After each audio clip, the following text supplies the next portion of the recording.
Hi guys, good morning sa inyong lahat. Welcome YouTube channel, Michael Portes TV Vlog. Ngayon nandito ako sa bukid guys para tulungan ko yung kapatid magbilad ng kopras.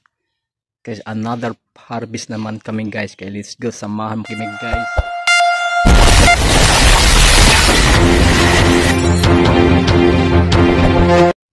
Ngayon nandito na tayo sa akit tayo sa taas guys. Dito tayo sa rooftop. Grabe init. Nilalakad lang natin paakit dito sa bukid guys. Kaya karating ko lang guys.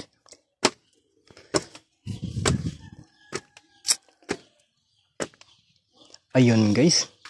Itong bagong bilad. Ayan. Ito guys, mamayang hapon pwede na to na ilagay sa sako. Hindi na gagamit kaming pugon dahil sa sobrang init. Kaya dito lahat ang kupras na nilatag sa kapatid ko. Pero mamayang hapon ako na magliligpit nito. Dahil ito ang ililigpit ko. Kasi tuyo na ito yan. Yan, tuyo na yan. Isang araw lang yan pagka ganitong ang init. Isang araw or 2 araw ganon. Kasi paglabang yung tawag sa amin na ungol, yung di gano niyog na di gano na itim, yung tulad ng sinasabi kong itim, yung mga kumbaga kung hindi ganong ganito, yung 2 araw, ibig sabihin malambot yun.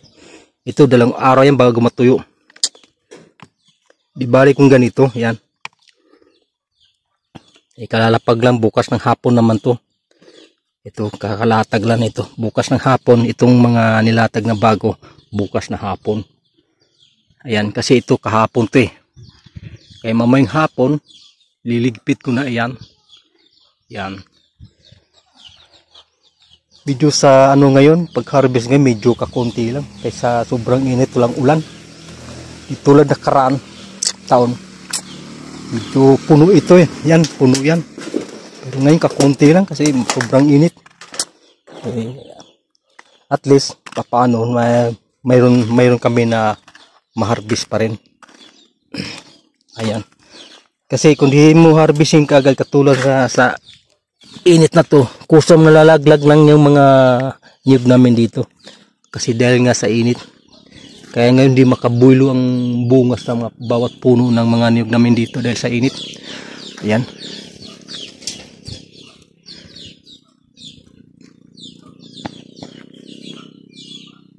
Dati naka-harvest pa kami ng mga mangga, prutas. Ngayon wala. Hindi malamang na na pinatikim ng ulan. Ayan. Yun kaya pinagtatabi, malambot yan. Yun. Sinama lang nga sa mga nagsaka, dapat hindi ito sinama Ito yung sinasabi atas kapatid ko na kusang nalalaglag yan kahit hindi pa harbisin yan. Yan tinuturo ko na yan. Dahil sa init.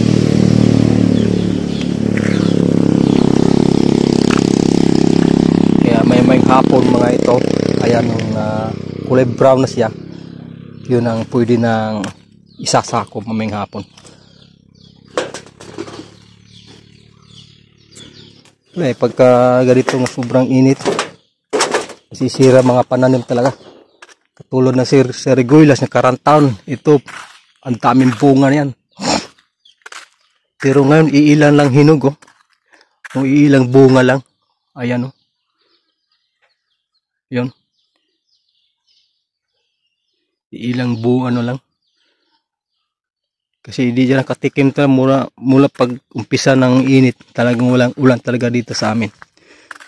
Ayan. Kaya ang mga kahayupan dito sa amin, alam mo ang pinapakain, yung down sa niyog, yan mang ganyan. Yung yan ang pinapakain sa kapatid ko. Dahil mga damo dito sa amin, wala nangamatay. Wala na mga kain na Kaya dito, para-paraan lang para mabuhay ang mga kahayupan dito. Ang mga hayop dito nga inaalagaan nila. Kaya ang ginagawa na yung sa niyog,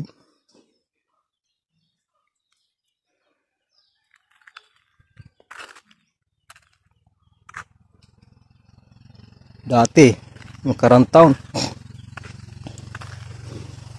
madalang ako bumaba sa bayan kasi nga inahabol ko nga yung init, maaga ko nilalatag yung kopras, pero ngayon wala talaga, napakakunti. Dati nung nakarang taon nakaharvest kami mga 6 mil, pero ngayon hirap sa 6 mil, halos sa kalahati na wala, siguro mga 4K siguro.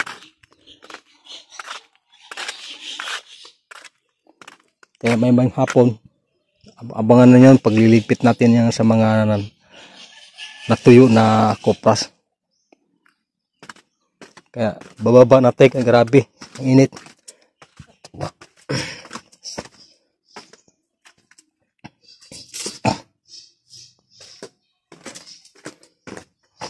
Yan yung mga durog ba may hapon ko ano yun, may hapon yan.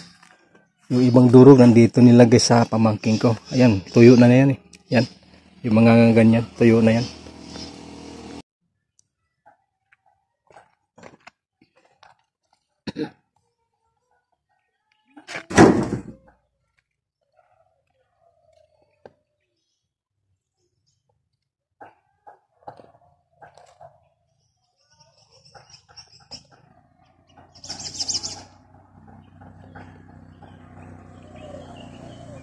May bagong bilad naman tayo ng hilaw na kopras guys.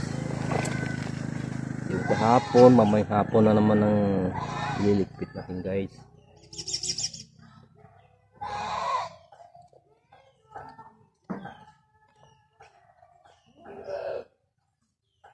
Araw na to, tapos na to.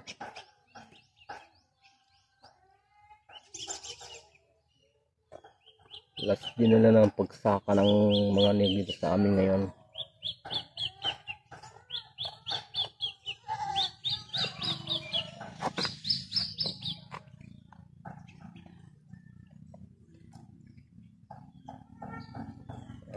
Hanggat na di pa ganong tumaginting init, kailangan nakiyaya lahat ito.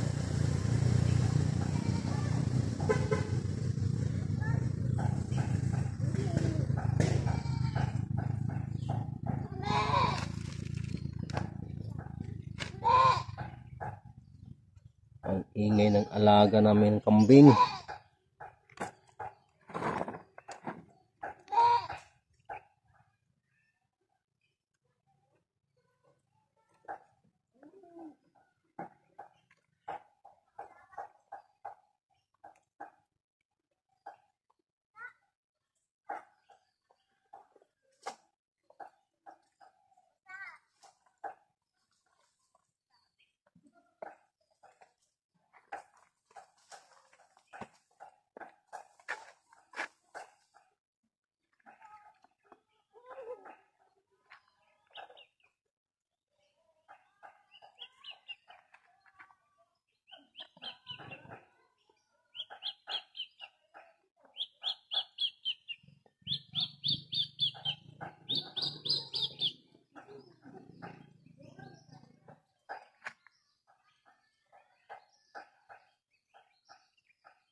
So kami magbilad dito ng compost guys.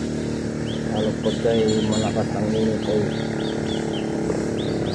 hindi na kailangan na pugon namin. Nagagamit kami pugon pagka tag-ulan.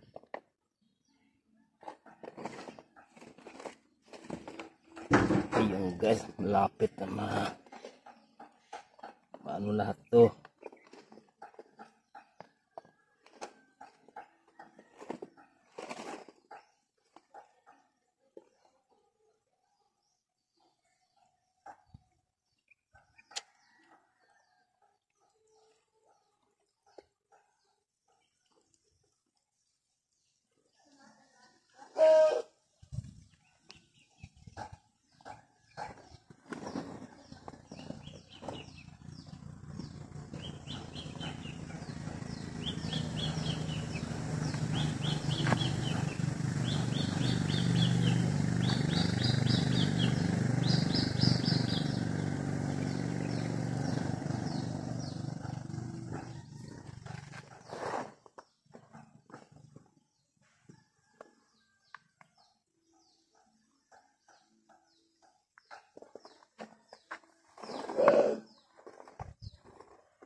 Bibilag tayo dito guys.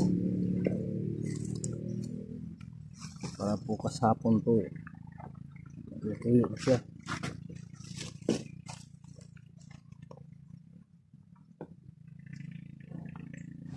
Para mapabilis ang pagbilad mo ng kupras.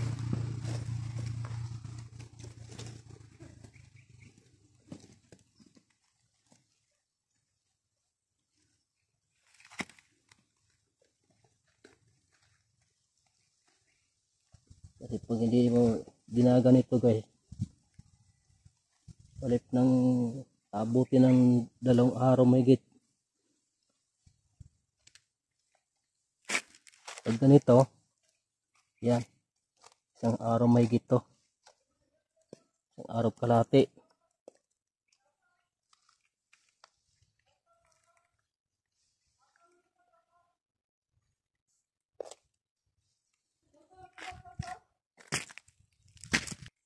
Busy masyado ko ngayon.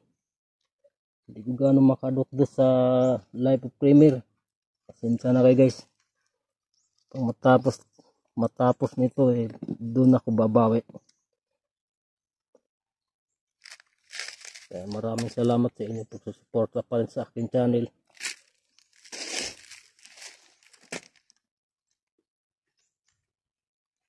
Itong buhay probinsya. Tiis-tiis lang sa init. Okay, na.